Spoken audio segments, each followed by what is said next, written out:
Bismillahirrahmanirrahim. Assalamualaikum warahmatullahi wabarakatuh. Alhamdulillah wassalatu wassalamu ala rasulillah wa ala alihi wa sahbihi wa mawala maba'du. As-saimun was-saimat yang dimuliakan Allah. Pada kesempatan yang berbahagia ini, kita kembali membahas satu hadis daripada Rasulullah sallallahu alaihi wasallam yang berkenaan dengan keutamaan orang yang berpuasa. Disebutkan dalam Sahihul Bukhari dari Abu Hurairah radhiyallahu anhu, Rasulullah sallallahu alaihi wasallam bersabda, qala Allah Ta'ala, Allah berfirman. Ini menandakan bahwa hadis ini daripada hadis qudsi. Kullu amal ibni Adam lahu illa siyam.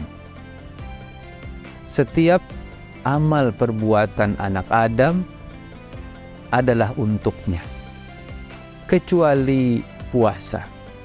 Fa innahu li wa ana ajzi bihi. Sesungguhnya puasa itu untukku dan akulah yang akan mengganjarnya. Lanjutan hadis ini adalah wasiyamu junnatun, dan puasa adalah perisai. Wa idza kana yaumu saumihi, tatkala dia suatu hari berpuasa, fala yarfus wala yaskhab, maka hendaklah jangan berkata kotor dan keji, dan juga jangan berkonflik. Fa in sabahu ahadun au qatalahu, maka tatkala ada seseorang yang mencelaknya dan juga ada orang yang memeranginya dan memusuhinya dan mengajaknya bertengkar dan berkonflik, falyaqul innimruun shaim. Katakanlah kepada orang yang mengajaknya bertengkar itu bahwa dia saat ini sedang berpuasa. Walladhi nafsi biyadihi, walladhi nafsi Muhammadun biyadihi la khulufu famin shaimi atyabu indallahi min rihil misk. Maka ketahuilah bahwa sesungguhnya yang jiwaku berada dalam genggaman Allah Subhanahu wa Ta'ala, bahwa bau mulutnya orang yang berpuasa lebih wangi di sisi Allah daripada wanginya minyak kasturi. Farhatani, orang yang berpuasa memiliki dua kebahagiaan, dua kesenangan. Yang pertama adalah idza aftara fariha, maka ketika dia berbuka dia gembira. Dan yang kedua adalah wa idza laqiya rabbah, dan apabila dia bertemu dengan Tuhannya, fariha bisaumihi, maka dia senang karena puasanya. As-saimun was-saimat yang dimuliakan Allah.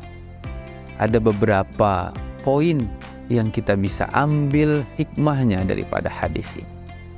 Yang pertama adalah bahwa puasa itu adalah ibadah vertikal, karena pada hakikatnya yang paling mengetahui ibadahnya itu adalah Allah Subhanahu wa Ta'ala dan dirinya. Karena itu adalah ibadah yang tersembunyi sifatnya, ibadah yang hanya Allah mengetahui. Sekiranya dia berbuka, sekiranya dia berbuat yang tidak baik, maka dia mengetahuinya dan Allah mengetahui.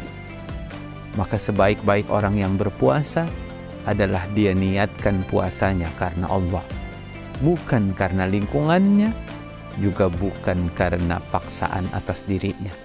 Namun itu merupakan tujuan dari manusia, yaitu beribadah kepada Allah Subhanahu wa Ta'ala semata. Adapun yang kedua yang dimaksud dalam hadis itu adalah bahwa puasa itu adalah perisai, tameng Dan pada hadis itu disebutkan yang dimaksud tameng adalah tameng emosinya. Karena sekiranya ada seseorang yang mengajaknya bertengkar, seseorang yang mengajaknya memulai konflik, maka katakanlah kepada orang itu, kita sedang berpuasa. Artinya, puasa menahan diri daripada konflik yang merupakan ajaran Islam itu sendiri. Bahwa Islam tidak pernah mengajarkan untuk berkonflik, Islam tidak pernah mengajarkan untuk bertengkar, namun Islam mengajarkan bagaimana berdamai dengan manusia. Maka dari itu ketika seseorang berpuasa, yang dia sebarkan adalah kedamaian. Maka dari itu dihindarilah pada dia adalah ucapan-ucapan yang memulai pertengkaran, ucapan-ucapan yang menyulut emosi.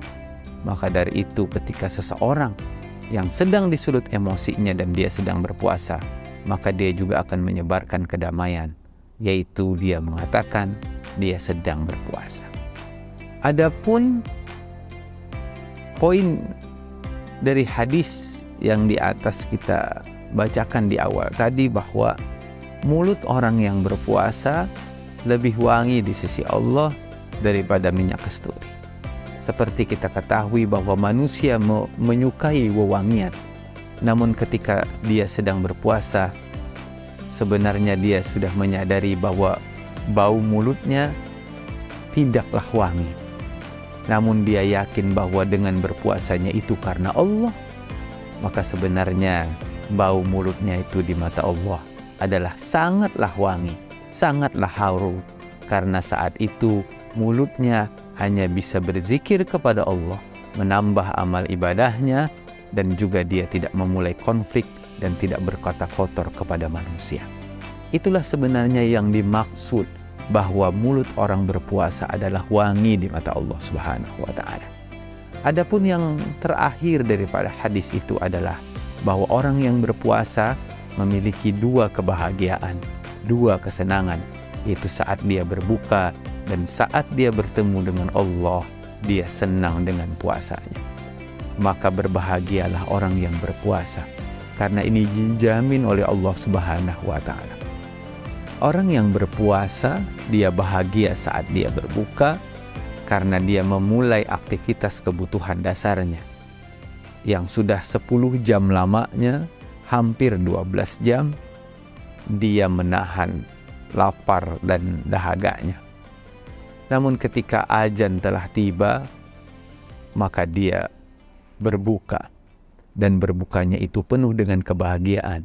Bukan karena bahagia dia makan dan minum, namun sebenarnya dia bahagia karena telah selesai menahan emosinya, dia telah selesai menahan laparnya, dahaganya, itu karena Allah Subhanahu wa Ta'ala.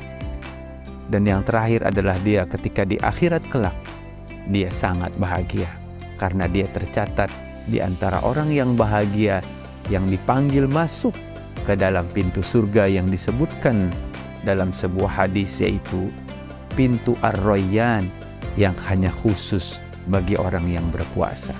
Maka berbahagialah orang yang berpuasa karena dia bahagia kelak di akhirat karena puasa. Inilah dari kesimpulan daripada poin-poin hadis, daripada hadis tentang puasa yang ada di dalam Sahihul Bukhari. Semoga puasa ini menambah iman kita. Semoga dengan puasa ini menambah kualitas diri kita, sehingga kita menjadi pribadi-pribadi yang diinginkan puasa itu, yaitu adalah orang yang bertakwa. Allahu a'lam.